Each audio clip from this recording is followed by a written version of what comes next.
네, 반갑습니다. 우리는 메시지 4번 하나님의 상속자들에 있어서 로마 숫자 6번에 대한 내용을 보도록 하겠습니다. 이제 우리는 하나님의 상속자들이라는 믿는 이들의 신분을 살펴볼 것이다. 이렇게 해서 A, B, C, D, E, F, G, H 해가지고 K까지 쭉 나오는데 이 내용은 다 신약의 결론 제7권 믿는 이들 메시지 101번 믿는 이들 그들의 신분 여기에서 나옵니다. 여기에서 나온 내용을 거의 그대로 개요로 만든 내용입니다. 그렇기 때문에 형제자매들께서 메시지 로마 숫자 6번 이제 우리는 하나님의 상속자들이라는 믿는 이들의 신분을 살펴볼 것이다. 이 내용을 알기 위해서는 더 깊이 추구하기 위해서는 이 신약의 결론을 읽어보시면 됩니다. 그런데 여러분과 함께 몇 가지만 같이 다 읽지는 않고 몇 가지 부분만 같이 읽어보도록 하겠습니다. 우리는 믿는 이들이 구원받은 후에 우리 다 구원받았죠. 그 때문에 우리의 신분은 무엇입니까? 우리의 신분은 하나님의 자녀들이고 하나님의 아들들이며 신성한 본성에 동참하는 사람들이라는 것을 보았다. 이 100번에서 메시지 100번에서 이 신약의 결론 믿는 이들 메시지 100번에서 이 세 가지를 봅니다. 세 가지가 나왔고 이제 101번에서 이번 메시지에서는 믿는 이들이 신분이 하나님의 상속자들이라는 것을 살펴볼 것이다 하면서 형제님께서 쭉 말씀하셨습니다. 몇 가지 내용만 보도록 하겠습니다. 여기에 10가지가 나오는데 이 내용을 대만 형제님께서는 이렇게 정리하셨더라고요. 이렇게 정리하셨습니다. 신약의 이 메시지 핵심 내용 요약 신약의 결론에 기반하여 상속자들로서의 신분은 아래의 구조로 전개됩니다. 한 개의 함께, 두 개의 따라, 두 개의 통해, 그리고 네 개의 있음, 곧 얻어서 있음, 그 다음에 마지막 한 개는 완성. 그래서 이렇게 10가지로 나눠볼 수 있는데 함께, 그리스도와 함께 상속자가 됨, 그 다음에 무엇을 따라, 약속을 따라, 영원한 생명의 소망을 따라, 그 다음에 무엇을 통해, 그리스도의 은혜로 의롭게 하심을 통해, 그리고 그리스도의 부활을 통해, 거듭남으로. 자, 이것이고, 그리고 네 개의 있음, 무엇을 얻어서 있음, 이거 네 개는 유업을 상속받을 수 있음, 그리스도와 함께 영광을 받을 수 있음, 그 다음에 하늘에 간직된 유업을 얻을 수 있음, 성령의 보증을 통해 오늘날 맛보고 장래에 온전히 누릴 수 있음, 그 다음에 마지막 완성은 결국 우리가 하나님의 유업이 됨으로써 완결됨이죠. 자, 이것을 대만 형제님께서 이렇게 10가지로 정리해 주셨습니다. 자, 몇 가지만 보도록 하겠습니다. 그리스도와 함께 하는 공동 상속자들. 자, 1번 그리스도는 만물을 상속받으실 분이시고 믿는 이들의 운명은 그리스도와 함께하는 공동 상속자들이 되는 것입니다. 그리스도는 만물을 상속받으실 분이시고 우리의 운명은 그리스도와 함께하는 공동 상속자들이 되는 것입니다. 이것이 우리의 운명입니다. 아멘. 잠시 멈추어 이것에 대해 생각해보라. 우리가 그리스도께 우리 자신을 연결할 때 만물은 우리의 것이 된다. 우리는 아멘이라고 말해야 한다. 아멘. 만물은 우리의 것입니다. 모든 것이 우리의 것입니다. 아멘. 자, C번 영원한 생명의 소망을 따라. 디도서 3장 7절은 그것은 우리가 그분의 은혜로 의롭게 되어 영원한 생명의 소망을 따라 상속자들이 되도록 하시라는 것이었습니다. 라고 말한다. 이 메시지의 모든 항목은 우리가 영원한 생명을 받아들이는 것에 기초합니다. 우리가 아들이 아니라면 상속자가 될 수 없고 자녀가 아니라면 아들이 될 수 없으며 하나님의 생명을 받아들이지 않으면 그분의 자녀가 될 수 없다. 그러므로 모든 것의 기초는 그분의 영원한 생명에 있습니다. 아멘. 우리 모든 사람에게는 소망이 필요합니다. 아멘. 영원한 생명의 소망. 자, 영원한 생명의 소망. 우리 모든 사람에게는 소망이 필요합니다. 만일 소망을 잊어버린다면 인간의 삶은 절망의 삶이 됩니다. 우리 모두에게는 소망이 필요합니다. 신약에서 믿음과 사랑과 소망은 함께 언급됩니다. 함께 여러 차례 함께 언급됩니다. 데살로니가전서 5장 8절은 그러나 우리는 낮에 속하였으니 정신을 차리고 믿음과 사랑의 가슴바지를 착용하고 구원의 소망인 투구를 씁시다 라고 말한다. 소망은 우리의 투구이다. 만약 우리에게 소망이 없다면 원수가 우리를 공격하여 낙담하게 하는 말들을 우리의 생각에 집어넣기가 매우 쉬울 것이다. 우리에게는 영원한 생명의 소망이 필요하다. 아멘. 그렇지 않습니까? 우리가 심지어 우리가 주님의 회복 안에서 이런 생명의 말씀, 이런 풍성한 말씀을 들을지라도 때때로 우리가 구원의 투구를 쓰지 않았을 때에 우리가 소망이 없다고 많이 느끼지 않습니까? 내 자신을 바라볼 때, 그리고 우리가 때로 너무 약하다고 생각하는 우리의 교회 생활을 바라볼 때 우리가 원수가 우리를 공격하고 우리를 낙담하게 함으로 우리가 집회도 안 가고 아멘, 우리가 때로는 교회 생활을 쉬고 싶다 그런 생각도 들지 않습니까? 아멘, 우리의 구원의 소망, 구원의 투구가 너무나도 많이 필요합니다. 구원의 소망인 투구를 씁시다. 사실 생명 그 자체에 소망이 내포되어 있다. 아기가 태어날 때 그 아기에게는 생명이 있으며 그 아기의 생명은 부모의 소망이 됩니다. 부모는 그 생명이 성장할 것을 확신할 수 있고 그들의 아기가 장차 자라 어떤 사람이 될지에 대한 소망을 품을 수 있습니다. 우리가 소유한 생명은 영원한 생명이므로 주님께서 우리를 바라보실 때 그분께 소망이 있습니다. 아멘. 우리 모두가 이 영원한 생명의 소망을 보기 바랍니다. 왜냐하면 일시적인 생명에는 그 어떤 참된 소망도 없기 때문입니다. 만일 삼위 하나님 외에 다른 어떤 사물이나 사람에게 우리의 소망을 투자한다면 우리는 조만간 실망하게 될 것입니다. 왜냐하면 모든 일시적인 소망은 시들어버리기 때문입니다. 아멘. 우리의 유업과 관련하여 베드로전서 1장 4절은 곧 썩지 않고 더러워지지 않고 시들지 않는 유업을 받도록 하셨습니다. 이 유업은 여러분을 위하여 하늘에 보존되어 있습니다 라고 말한다. 아멘. 자, 그렇지 않습니까? 우리가 이 세상에서 돈을 많이 버는 것에 우리의 소망을 두고 있습니까? 아니, 우리의 자녀가 잘 되는 것에 소망을 두고 있습니까? 아멘. 이 모든 것들이 다 썩을 것이고 썩을 것이고 더러워질 것이고 시들어 버릴 것입니다. 아멘. 하지만 우리에게는 하늘에 보존되어 있는 이 유업이 있습니다. 우리를 위하여 하늘에 보존되어 있는 이 유업, 썩지 않고 더러워지지 않고 시들지 않는 이 유업이 우리에게 있음을 감사드립니다. 이것이 우리의 소망입니다. 모든 일시적인 소망은 시들어 버립니다. 영원한 생명의 소망은 단지 우리가 영원히 사는 것만이 아닙니다. 비록 우리에게 영원한 생명이 있는 것 그 자체만으로도 놀라운 사실이지만 우리의 소망은 영원한 생명 자체로 말미암으며 이것은 우리가 얻은 이 생명이 결코 시들거나 쇠하지 않는다는 것을 의미합니다. 이 생명의 본성은 신성하며 이 생명은 죽음을 정복했습니다. 고린도전서 15장 54절에서 이 생명의 약속은 죽음이 이 생명에 의해 삼켜질 것이라고 말합니다. 아멘. 자, 그리고 한 가지 더 보겠습니다. 사도행전 26장 18절은 그리스도를 믿음으로 죄들이 용서받는 것과 거룩하게 된 사람들 가운데 있는 유업에 대해 말합니다. 이것은 그들의 눈을 뜨게 하여 어둠에서 빛으로 사탄의 권세에서 하나님께로 돌아가게 하고 나를 믿음으로써 죄들이 용서받을 뿐만 아니라 거룩하게 된 사람들 가운데 있는 유업을 받게 하려는 것입니다. 이 절에 근거해 볼 때 나는 지금까지 나의 복음 전파에 결핍이 있었다는 것을 깨닫는다. 나는 사람들이 어둠에서 빛으로 돌아가도록 그들의 눈이 열리도록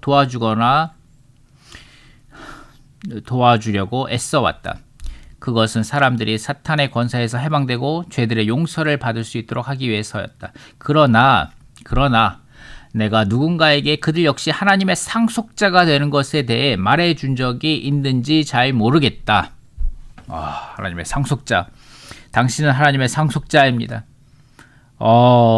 구원과 영원한 생명과 그리고 하나님의 왕국과 그리고 영적인 축복을 받은 당신은 하나님의 상속자입니다. 하고 우리가 이런 놀라운 말씀을 그들에게 해줘야 합니다. 또한 만물을 상속받으실 분 안에서 우리는 그리스도와 함께 공동 상속자들입니다. 우리는 우주의 최고의 부자입니다. 지금 비록 우리가 고난 가운데 우리는 그리스도와 함께 고난 가운데 있지만 하지만 우리는 영광의 소망이 있습니다. 우리에게는 생명의 소망이 있습니다. 우리는 그리스도와 함께 만물을 상속받을 것입니다. 우리는 우주의 최고의 부자가 될 것입니다. 아멘. 이러한 것을 우리가 복음으로 전해야 합니다.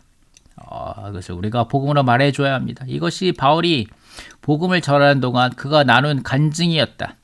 바울은 믿음으로 거룩하게 된 사람들의 유업에 관한 문제를 자신의 복음에 포함시켰다고. 나는 우리가 이 유업에 관한 문제를 우리 복음 전파에 포함시킨 것을 고려해 보기 바란다.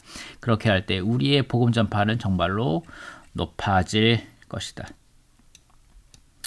자, 마지막으로 가장 중요한 내용인데 제2번입니다. 제2번 개요에 있는 가장 마지막 번째 하나님의 유업이 되는 것으로 완결됨. 우리가 삼위일 하나님께서 우리의 유업이실 뿐만 아니라 자, H번에서 말하죠. H번에서 이 신성한 유업은 하나님 자신이며 삼위일 하나님 자신이 우리 유업이라는 겁니다. 그분께서 구속받은 사람들을 위해 그분께서 소유하신 모든 것, 그분께서 이루신 모든 것, 그분께서 이루신 모든 것을 우리에게 유업으로 주십니다. 아멘. 이것은 중요한 요점입니다. 이 신성한 유업은 어떤 장소가 아니라 인격, 그 삼위일 하나님 그분 자신입니다.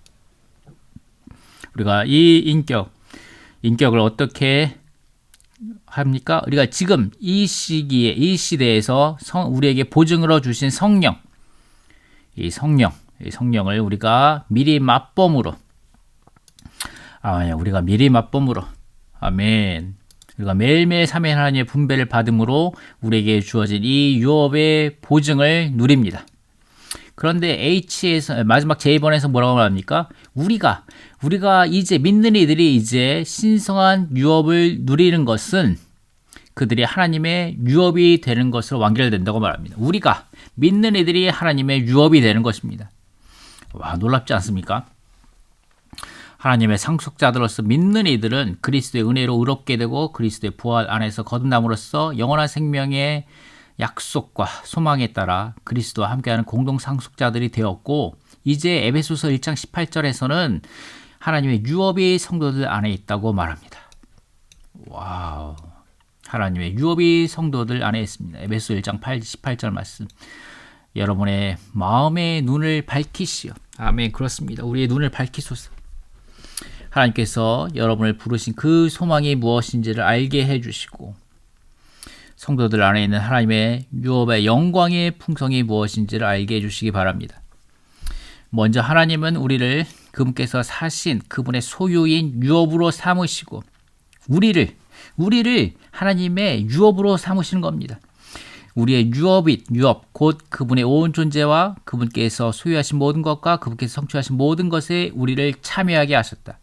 최종적으로 이 모든 것은 영원히 성도들 안에서 하나님의 유업이 될 것입니다. 이것은 그분의 영원한 표현, 곧 모든 풍성이 있는 하나님의 영광이 될 것인데, 그 영광은 우주적으로 영원히 극도로 하나님을 표현할 것입니다.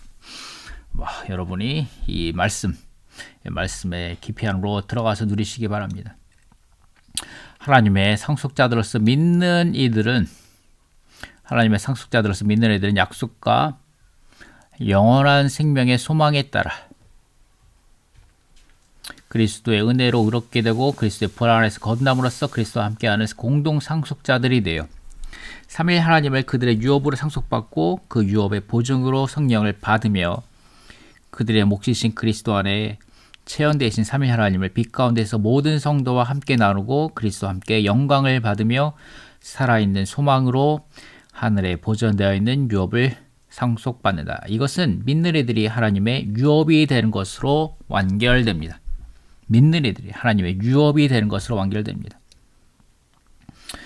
에베소서 1장 11절은 그리스도 안에서 유업으로 선정되었습니다 라고 말합니다. 우리가 그리스도 안에서 유업으로 선정되었습니다. 유업으로 선정되었습니다 라고 번역된 헬라어 단어는 선택하는 것 또는 제비를 뽑아 할당하는 것을 의미한다. 그러므로 이 절은 문자적으로 우리가 유업으로 선정되었다는 것을 의미합니다. 우리는 하나님의 유업을 상속받기 위해 유업이 되었다. 한면으로 우리는 하나님의 누림을 위해 하나님의 유업이 되었으며 다른 면으로 우리의 누림을 위해 우리의 유업이신 하나님을 상속받게 되었습니다. 타고난 존재에 따르며 우리는 어떤 가치도 없지만 그리스도 안에서는 하나님의 유업이 되었습니다. 우리가 유업으로 주성되는 것은 하나님께서 우리 안으로 일에 넣어지심으로써 성취됩니다. 하나님의 요소가 우리 존재 안으로 일에 넣어질 때 우리는 실질로 그분의 유업이 됩니다. 그러므로 아직 우리는 완전한 하나님의 유업이 되어가는 과정 가운데 있습니다. 우리는 생명의 성숙의 과정 가운데 있습니다. 아멘. 자, 밑에 나오는 성도들 안에 있음. 두 번째, 성령의 도장 찍힘으로. 그 다음에 세 번째, 하나님의 영광이 풍성이 충만함. 자, 이 내용은 다 신약의 결론의 말씀 가운데 있습니다. 여러분이 직접 읽어보시기 바랍니다. 딱 한 구절만, 한 군데만 읽어보도록 하겠습니다. 한 부분만. 신약의 결론 가운데 한 부분만 읽어보도록 하겠습니다. 에베소서 1장 18절은 하나님의 유업이 성도들 안에 있다고 말한다. 우리는 이렇게 자문해 보아야 한다. 나의 내적 존재 중에 하나님의 유업이 될 자격이 있는 부분은 얼마나 되는가? 우리 자신은 아무 가치가 없다. 사실 우리에게 보배로우신 분은 오직 삼위 하나님뿐이시다. 우리가 그분의 유업이 될 자격을 얻는 유일한 길은 그분께서 매일 우리 안에서 점점 더 확장되시고 우리 안에 침투되시고 우리를 적시시도록 허락해 드리는 것뿐이다. 그럴 때 우리는 보배로운 존재, 심지어 영광스러운 존재가 되며 이로써 우리는 그분의 누림이 됩니다. 우리는 육체와 타고난 사람을 가진 죄인으로 태어났으며 이것들은 여전히 우리에게 남아 있습니다. 어떻게 하나님께서 우리를 상속자이자 하나님의 유업으로 여기시는 것이 가능한가? 그것은 영원한 생명에 의해 그분께서 하시는 모든 일 덕분입니다. 사실 우리 안에는 하나님께서 소망하실 것이 전혀 없습니다. 그분의 모든 소망은 그분 자신과 그분의 영원한 생명 안에 있습니다. 오늘날 우리에게 필요한 모든 것은 영원한 생명을 누리고 그 생명에 더 많은 입지를 내줌으로써 그분과 동역하는 것뿐입니다. 우주 가운데 보배로우신 분은 오직 한 분뿐입니다. 비할 데 없는 가치를 지니신 이 보배로우신 하나님께서 그분 자신을 우리 안으로 일에 넣으시어 우리를 그분의 영광스러운 유업이 되게 하고 계십니다. 우리가 그분을 누릴 때 우리는 그분의 누림이 되며 신성한 유업에 대한 누림은 우리가 하나님의 유업이 되는 것으로 완결됩니다. 우리는 먼저 하나님을 상속받습니다. 하나님을 누릴 때 우리는 그분을 상속받으며 그분 자신을 우리 안으로 분배하시어 우리를 조성하십니다. 그 결과 우리는 그분의 누림이 됩니다. 하나님은 그분의 아들을 보내셔서 그분의 아들의 영을 우리 마음 안에 보내주셨습니다. 이것은 그분의 분배하심이자 우리가 삼위 하나님을 받아들이는 것입니다. 그분의 갈망은 날마다 지속적으로 그분 자신을 분배하시어 우리가 더욱 그분의 유업이 되는 것입니다. 이 얼마나 놀라운 특권인가. 결국 가장 중요한 것은 이것이다. 우리는 자녀들에서 아들들로 더 나아가 상속자들로 자라야 합니다. 우리는 우리의 유업에 대한 미리 맛봄이자 보정이신 분을 누림으로써 자랍니다. 그래서 마지막으로 어떻게 끝납니까? 이 개요가 이 말씀으로 끝나죠. 하나님의 유업인 우리는 성령으로 도장시켰다. 하나님의 유업인 우리는 성령으로 도장시켰습니다. 우리는 이 성령의 인치심을 더욱더 많이 받아야 합니다. 성령의 인치심엔 세 가지가 있죠. 첫 번째 소유권의 확정, 두 번째 신성한 성물로 짜임, 세 번째 형상으로 변화됨입니다. 그러니까 더욱더 많이 그 성령으로 인치심 받을 때마다 아멘, 하나님께서 우리에게 도장을 찍으셔요. 너는 내 것이다. 너는 내 것이다. 하고 그분께서 그분의 소유권을 선포하실 것입니다. 우리는 더 이상 세상의 것이 아니라 사탄의 것이 아니라 우리의 모든 존재, 우리의 모든 힘, 우리의 모든 마음, 우리의 모든 사랑 이것은 다 하나님의 것입니다.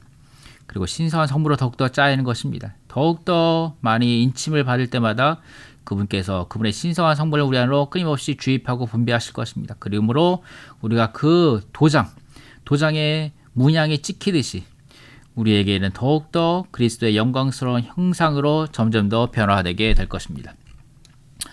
자, 이렇게 메시지를 마치는데 제 안에 한 가지 드는 느낌은 뭐냐면 어쨌든 우리는 우리의 신분이 무엇인지 확실히 알아야 한다는 것입니다. 우리의 신분은 하나님의 상속자들이라는 것입니다. 만물을 상속받은 우리는 상속자들입니다. 그런데 우리가 때로 많은 때에 이 세상에서 나의 직장으로 어려워하고 돈이 없는 것으로 어려워하고 강남에 아파트가 없는 것으로 어려워하고 좋은 차가 없는 것으로 어려워하고 그럴 때 우리 어떻게 해야 합니까? 우리의 신분을 봐야 합니다. 우리의 신분은 하나님의 상속자들입니다.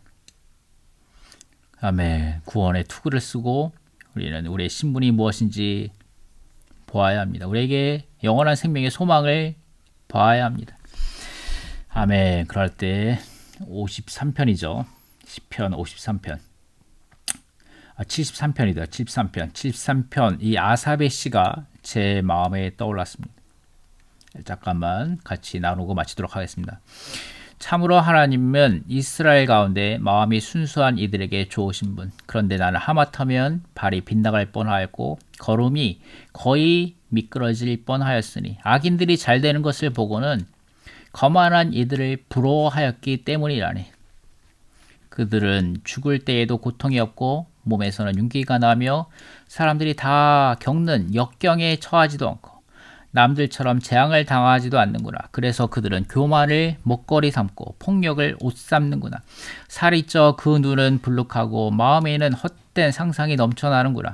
그들은 조롱하며 사악한 말로 사람을 억압하며 거만하게 말하니 그 입으로는 하늘들에 대항하고 그 혀로는 땅을 두루 다니는구나.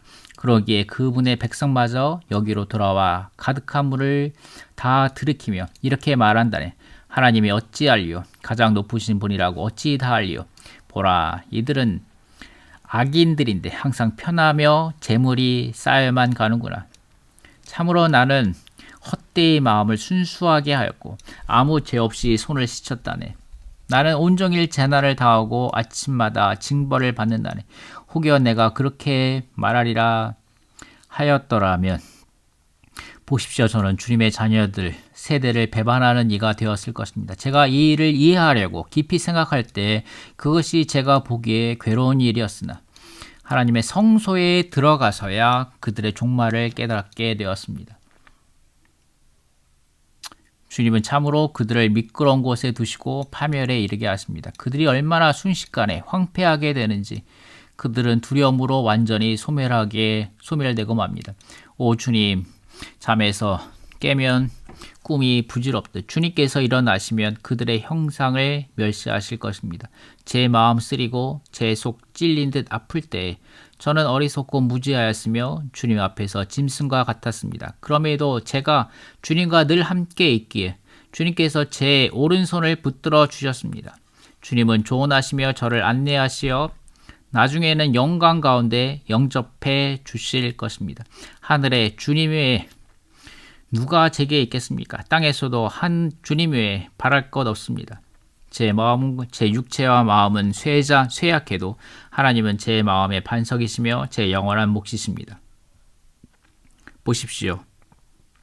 주님을 멀리하는 이들은 멸망하리니 주님을 떠나 음란하게 다니는 모든 일을 주님은 멸망시키십니다. 그러나 제게는 하나님을 가까이 하는 것이 좋은 일이오니 주 여호와님을 제 피난처 삼아 주님께서 하신 모든 일을 선포하렵니다. 여기에 놀라운 각주들이 있죠. 놀라운 각주들이 있습니다.